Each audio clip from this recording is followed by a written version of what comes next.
How you doing, folks? Papa Joe here. I got a surprise last night. I actually found myself in agreement with somebody that I didn't think I'd ever agree with. Piers Morgan, of all people. I can't stand the man. And when he was on, what was it, America Got Talent or whatever, yeah, I tolerated him. He didn't impress me then. He ain't never impressed me. And then his attitude towards our Second Amendment, you know that didn't go over well with me.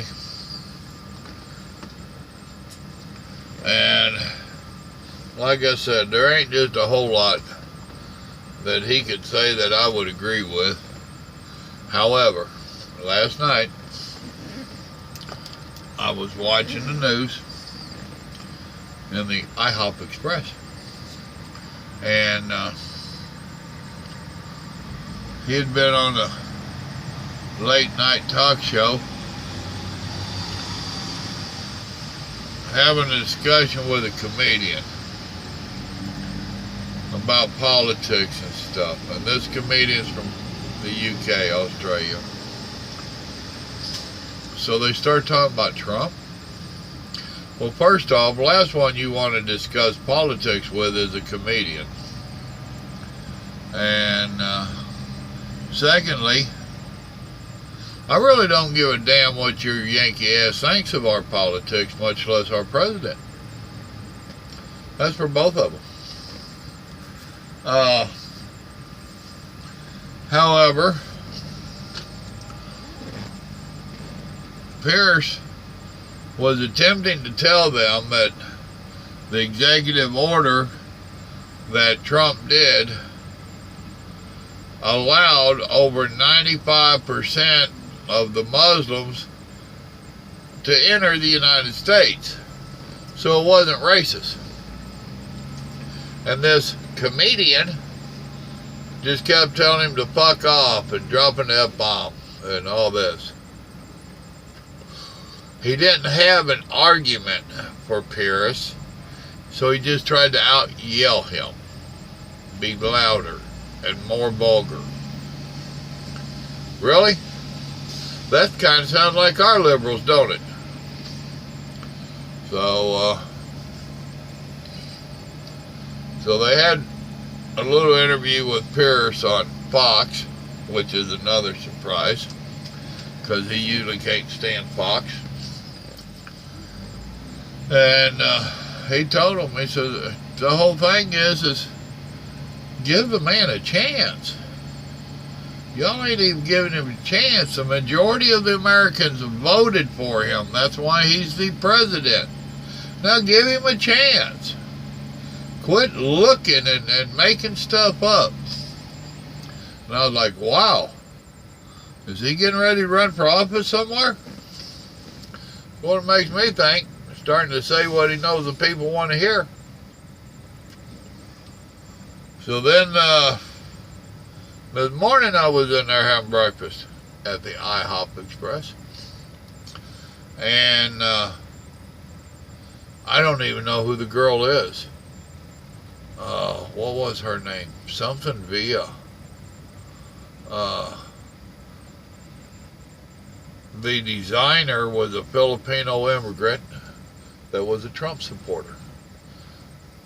I don't know if this girl was a Filipino or what. She had a dark complexion to her. You know, the deep tan look to her.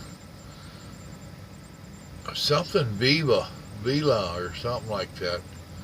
But at the Grammys, y'all probably know who I'm talking about, and I don't. I don't watch that much TV, much less the Grammys or anything.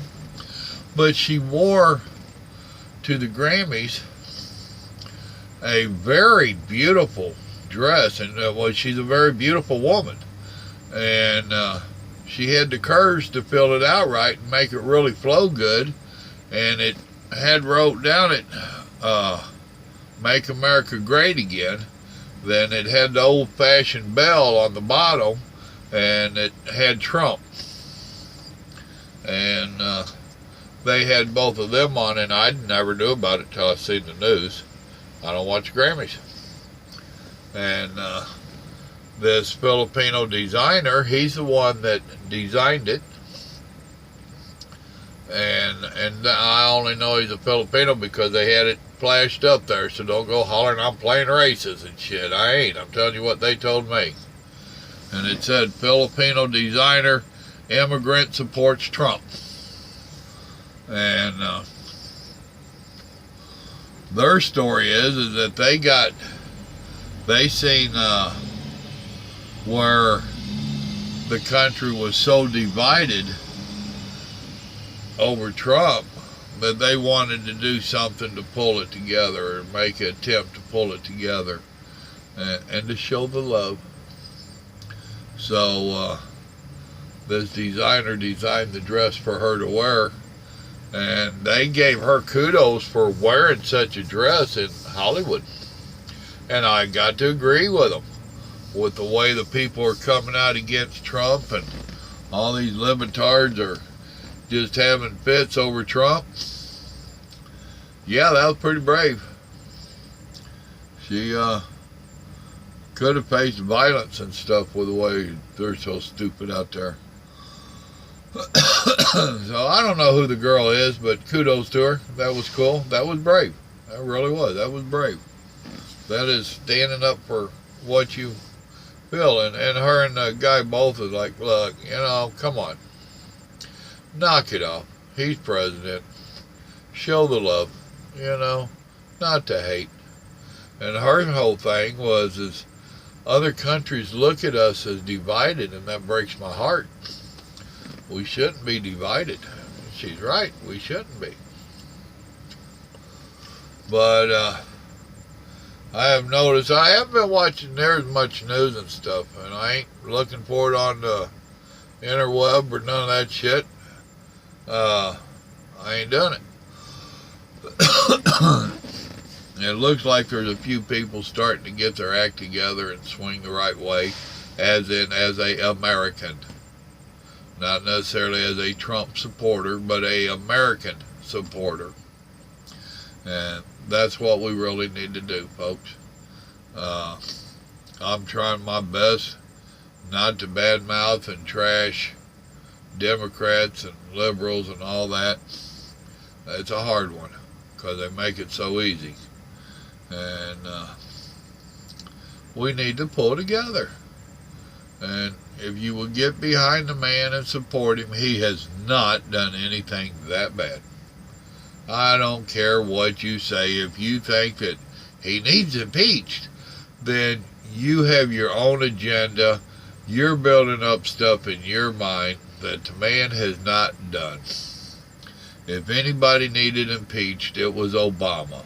And you didn't want to impeach Obama after 8 years of criminal activity, and now Trump's not even been in there a month. And you're carrying on. Really? Really? Think about what you're saying.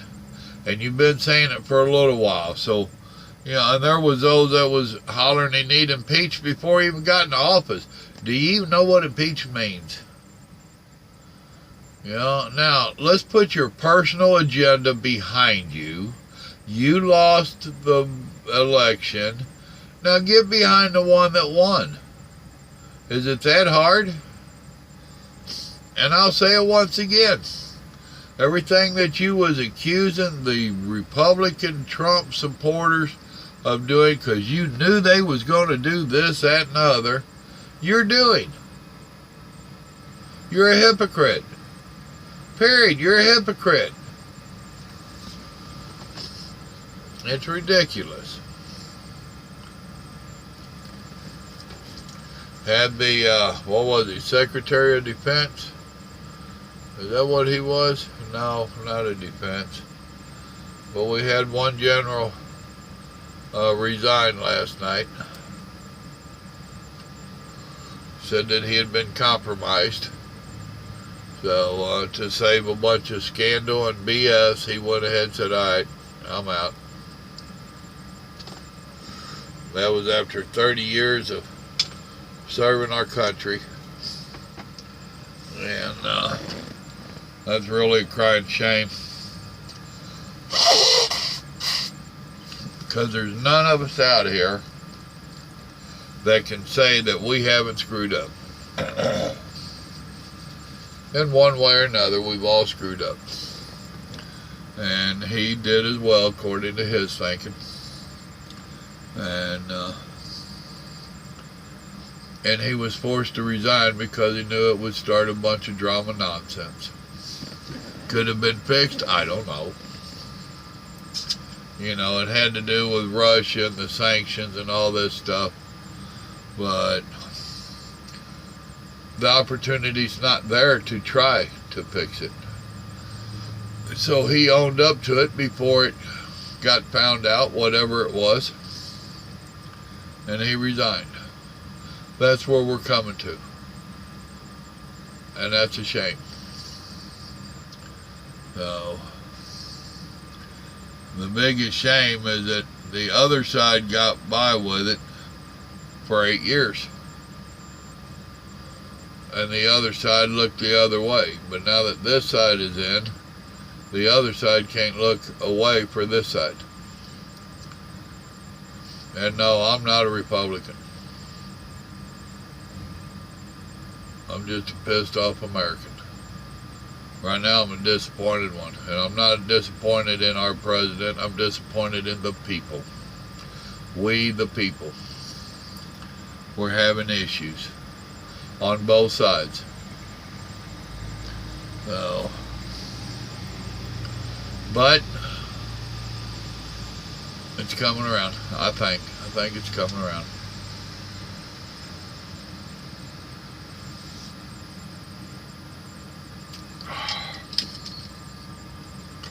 Question is how much longer will it take, and how much more collateral damage will there be done?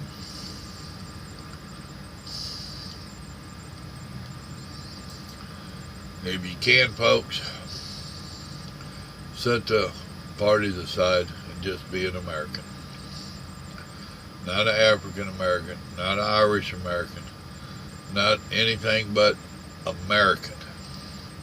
Drop the prefix off of it and be a American. Do your best not to let the agitators agitate you. I know, sometimes that's hard. And some need to really work on it. Dan, quit going out looking for fights with the liberals.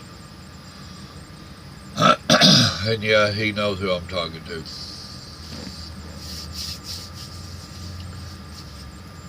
Alright, folks. I'm sitting there about to go crazy. Think I'm going to release some brakes here in a minute. Go up there and fuel. Ease on over there and get there about an hour early, I guess. Because it is raining. I don't want to have to be in a hurry. And I'm about to go crazy just sitting here. I'm ready to go back to bed. You already know it. God loves you. So do I. You have a blessed day. Good night.